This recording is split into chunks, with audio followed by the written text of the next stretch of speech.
Modern therapy has become a revolving door of intellectualizing emotions rather than solving problems. It promises healing, yet many people find themselves trapped in an endless cycle of self-analysis, medication, and dependency on external validation. The issue isn't that therapy is inherently bad. It's that it often treats symptoms rather than causes. Anxiety and depression aren't just neurological imbalances. They are often signals from the soul that something is wrong, that action is needed. But instead of addressing this, therapy encourages people to sit with their pain, name it, and analyze it to death. The problem with this approach is that it teaches people to seek external explanations for internal struggles. They are taught that their pain is a product of childhood trauma, societal structures, or chemical imbalances. Anything but their own actions or inactions. This mindset reinforces victimhood, convincing people that they are powerless, when in reality, much of what they feel is a consequence of not taking necessary action in life. Courage, discipline, and self-assertion are rarely prescribed. Only more reflection, more diagnoses, and more reasons to stay stuck. There is also the issue of medication. While there are cases where pharmaceutical intervention is needed, many people are being numbed rather than healed, instead of addressing the root cause of their suffering. A lack of meaning, physical weakness, avoidance of responsibility. They are chemically pacified. They feel less, think less, and lose the internal fire that drives real, personal growth. A man who is drowning in self-doubt and fear doesn't need SSRIs. He needs a mission, a challenge, a battle to fight. If therapy were truly effective for everyone, we wouldn't be seeing rising rates of anxiety, depression, and a complete collapse in resilience among younger generations. The reality is that therapy often reinforces dependence rather than liberation. People are encouraged to identify with their struggles rather than transcend them, making their suffering a core part of their identity. Instead of pushing people toward courageous action, therapy tends to offer comfort and external validation, which, ironically, keeps people weak. So what's the alternative? Listening to the soul's voice, recognizing that pain and fear are often signals for change, not permanent conditions to be managed. Many people don't need therapy. They need to step into action, to push through discomfort, and to reclaim their inner strength. And that's exactly where we turn next. The relationship between the soul, emotions, and the need for decisive action. Chapter 1. Soul's influence on behavior and emotions. Your soul is not subtle. It doesn't whisper, it commands. When you ignore it, suppress it, or drown in distractions, it punishes you. Anxiety, depression, restlessness, these aren't just medical conditions, they're signals. Your soul is telling you, in no uncertain terms, that something in your life is out of alignment. The problem is, modern society has taught people to run from discomfort, to medicate emotions, to intellectualize their suffering rather than act on it. But the soul doesn't operate in theories. It operates in instincts, energy, and action. When you follow your soul's guidance, when you face your fears and move toward challenges instead of avoiding them, you are rewarded. Your energy increases, your confidence builds, and you feel alive. This is not a mystery. It's biological and psychological reality. Testosterone, dopamine, life force. All of these surge when you take bold action. But when you retreat, when you make fear your master, your body and mind respond accordingly. They make you weaker. You feel drained, hesitant, and lost. This is how nature corrects cowards. Society tells people that depression is purely chemical, that anxiety is something to be managed rather than understood. But often, these emotions arise not from some invisible disorder, but from avoiding the path that life is pushing you toward. A man who refuses to pursue his potential will suffer, not because he is broken, but because his soul is screaming at him to move. The greatest lie of the modern mental health industry is that people need comfort when they actually need a challenge. You can see this clearly in people who embrace risk, competition, and discipline. Look at fighters, entrepreneurs, athletes. They are not free of fear or doubt, but they push through it. Their bodies and minds adapt. Their testosterone levels rise. Their sense of purpose becomes unshakable. Contrast this with the passive man who avoids stress, hides from responsibility, and seeks only comfort. He becomes fragile, anxious, and spiritually empty. Weakness isn't just a state of body, it's a state of soul. And this is exactly why action is the key to growth. People do not think their way into confidence, they act their way into it. The more they engage in competitiveness, risk, and struggle, the more they awaken their true nature. The soul rewards movement, challenge, and courage. So what happens when people avoid all of this? They decay. And that brings us to the next critical point: how competition and struggle are necessary for real self-improvement. Chapter 2. The role of action and competitiveness. Nothing in nature grows without resistance. A tree must push against the wind, an athlete must break his muscles to build strength, and a man must face challenges to develop power. Yet modern society tells people to avoid struggle, reject competition, and seek comfort at all costs. This is why so many feel weak, lost, and aimless. They have been robbed of the one thing that gives them vitality: the drive to win, to conquer, to push beyond their limits. Competition is not just about beating others. It's about awakening your full potential. When you engage in physical, mental, or financial battles, your entire being adapts. Your testosterone rises, your instincts sharpen, and your sense of purpose becomes clear. This is why men throughout history trained for war, built empires, and sought to master their crafts. Struggle wasn't an inconvenience. It was the very thing that made them strong. And yet, today, people are taught that competition is toxic, that aggression is bad, that ambition should be tamed.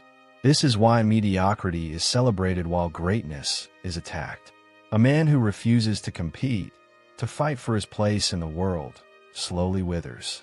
His mind becomes filled with self-doubt, anxiety, and an overwhelming sense of purposelessness. Why? Because his soul knows he is failing himself. A man who does not challenge himself is not alive. He is merely existing. The moment he begins to engage in tests of strength, discipline, and strategy, he wakes up. He feels a surge of power, a hunger to improve, a reason to get out of bed with purpose. This is why passivity is poison. The man who spends his days watching others compete instead of stepping into the arena himself is choosing decay over growth. He avoids challenges, refuses responsibility, and seeks pleasure instead of mastery. And what happens? He becomes weak. His body softens, his mind dulls, his soul suffocates. The greatest tragedy is not failure. It is never even trying. And here's the real question: why has modern society worked so hard to remove competition? Why is masculinity demonized? Why is ambition suppressed? The answer is simple. A passive, docile population is easier to control. A man who is too weak to fight is a man who will obey without question. And this leads us to the education system, one of the greatest tools of societal conditioning, designed not to strengthen, but to weaken. Chapter 3. Critique of intellectualism and education. Modern education is not designed to make people strong. It's designed to make them obedient. Universities, once places of exploration and rigorous debate, have become factories of intellectualization without real-world wisdom. Students are taught to overanalyze, to theorize endlessly, and to avoid action. Instead of learning how to build, fight, or create, they are taught how to complain, how to deconstruct, and how to see oppression in everything. The result? A generation of anxious, passive individuals who think they are educated, but have no practical skills, no resilience, and no purpose. The obsession with intellectualism over action has created a culture where people believe that merely understanding a problem is the same as solving it. They read books, they write essays, they discuss theories, but they never take action. They mistake complexity for intelligence, thinking that the more abstract their ideas, the more superior they are. Meanwhile, the man who builds, who struggles, who competes is dismissed as primitive. But history proves otherwise. It is not intellectuals who shape the world, but men of action. Even psychology, which should be about self-improvement and resilience, has been hijacked by this intellectual sickness. Instead of pushing people towards strength, responsibility, and self-discipline, modern psychology has become a playground for excuses and self-indulgence. People are told that their failures are not their own, that their suffering is systemic, that they are victims of forces beyond their control. This creates a mindset of helplessness rather than self-liberation. And when people feel powerless, they become easy to control. The education system teaches submission, not self-assertion. It rewards compliance, not courage. It praises conformity, not independence. Students are told what to think, not how to think. They are trained to memorize, to repeat, to obey. And when they leave the system, they are sent into a world where their degrees are useless, where their knowledge has no application, where they are ill-equipped to handle real struggle. Is it any wonder that so many fall into depression, nihilism, and self-doubt? This is why education, in its modern form, fails to produce strong, independent individuals. It conditions people to seek comfort in credentials rather than in self-mastery. A true education is not found in classrooms. It is found in struggle, in competition, in the pursuit of excellence. And this brings us to a critical realization. That real self-improvement, especially for men, requires courage, strength, and a rejection of the weakness that modern society tries to impose. Chapter 4. Masculinity, Courage, and Self-Improvement. Strength is not given. It is forged. A man is not born powerful. He becomes powerful through struggle, discipline, and the refusal to bow to fear. But modern society tells men to reject their instincts, suppress their aggression, and embrace weakness as a virtue. It tells them that masculinity is toxic, that competition is dangerous, and that ambition is oppressive. The result? A generation of men who are afraid to take risks, afraid to assert themselves, afraid to be what nature designed them to be. Courage is not the absence of fear. It is the willingness to act despite fear. And yet, many men today live in a state of hesitation, afraid to make decisions, afraid to fail, afraid to take responsibility for their own growth. They seek comfort instead of mastery, distraction instead of purpose. They allow fear to control them, and in doing so, they surrender their power. But here's the truth. Your soul rewards boldness and punishes cowardice. The moment you take decisive action, the moment you step into the unknown, you awaken something inside you, a primal force, a surge of confidence, a reconnection with your true self. Self-improvement is not about reading books or memorizing theories. It is about becoming stronger, more capable, more resilient. It is about facing challenges head-on, embracing pain as a teacher, and refusing to be controlled by comfort. A man who lifts heavy weights is not just training his muscles. He is training his mind, his discipline, his ability to endure suffering without breaking. A man who engages in combat sports is not just learning how to fight. He is learning how to remain calm under pressure, how to assert himself in conflict, how to sharpen his instincts.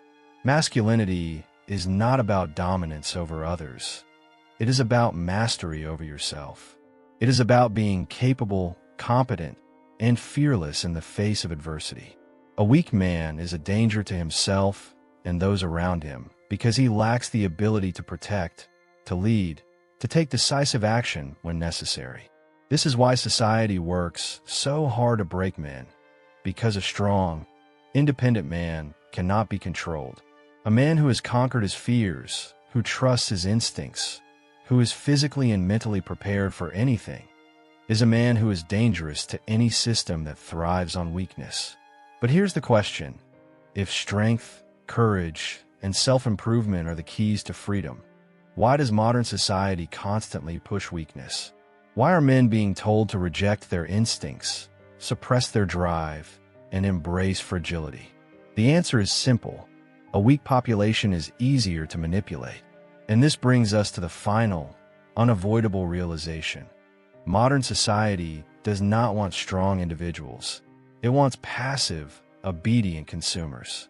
Which is exactly why rejecting modernity's standards is the only way to reclaim your true power. Chapter 5. Rejection of modern society's standards. Modern society is designed to make you weaker, softer, and more dependent. It rewards passivity, obedience, and comfort-seeking while demonizing self-assertion, strength, and independence. It tells you that therapy will heal you, that universities will educate you, that consumer culture will fulfill you. But in reality, these systems exist to pacify you, to strip you of your natural instincts, and to mold you into a compliant, predictable, easily managed individual. If you want to reclaim your power, you must reject the standards imposed upon you. The modern approach to self-improvement is fundamentally broken. It tells people that healing comes from talking about their problems instead of solving them, from endlessly analyzing their emotions instead of taking action. This is why so many people feel stuck. They have been conditioned to believe that progress happens through introspection rather than through struggle. The truth? You don't think your way into confidence. You act your way into it. You don't theorize about strength. You train for it. You build it. You prove it through action. This is why real personal growth happens outside of modern institutions. You will not become stronger by sitting in therapy rooms, debating philosophy in classrooms, or watching endless self-help content. You become stronger by pushing your body past its limits, by challenging yourself, by stepping into situations that demand courage and self-reliance. You don't need another self-help book. You need a battle, a challenge, a real-world test of your resilience. Strength is earned, not theorized. Rejecting society's standards means rejecting the lie that comfort equals happiness. It means understanding that growth requires discomfort, pain, and sacrifice. This is why ancient warriors trained under brutal conditions, why great leaders endured suffering before they rose to power. Because nothing worth having comes without cost. Modern culture wants you to believe that you can be fulfilled while remaining weak, that you can be happy while avoiding all struggle. This is why so many people feel lost. They were sold a lie. And now, the real question, what are you going to do about it? It's not enough to know that modern society is broken. You have to take action, to step outside of the system, to reclaim the path of true self-improvement. Because if you don't, if you continue to follow the standards set by the weak, the passive, and the fearful, then you will never be free. The choice is yours. Stay comfortable and controlled, or embrace the challenge and become something greater. Conclusion: if you want to be free, you have to fight for it. At this point, the truth should be clear. Therapy will not fix you. It might help you understand your problems, but understanding alone is not enough. Modern therapy teaches passivity when what you really need is action. It tells you to analyze your fears instead of conquering them, to talk about your pain instead of pushing through it. But the only way to truly change is to face your struggles head-on, to challenge yourself daily, and to step into discomfort instead of running from it. So now ask yourself, have you been taking real action, or have you been trapped in endless self-reflection? Have you been waiting for someone to fix you, or have you taken full responsibility for your own transformation? The world is full of distractions, easy excuses, and systems designed to keep you weak. You don't have time to waste on theories. You need to test yourself in the real world. Strength is built through struggle. Confidence is built through action. If you want to be free, you have to fight for it. The real question is, are you ready to stop being a spectator in your own life? Are you ready to stop talking about improvement and start living it? Drop a comment below and tell me, what's the one thing you've been avoiding that you need to face head on? Because that's where your real growth begins. And if you're serious about self-mastery, make sure to subscribe, and turn on notifications. This is just the beginning. There's a lot more to uncover, and you won't want to miss it.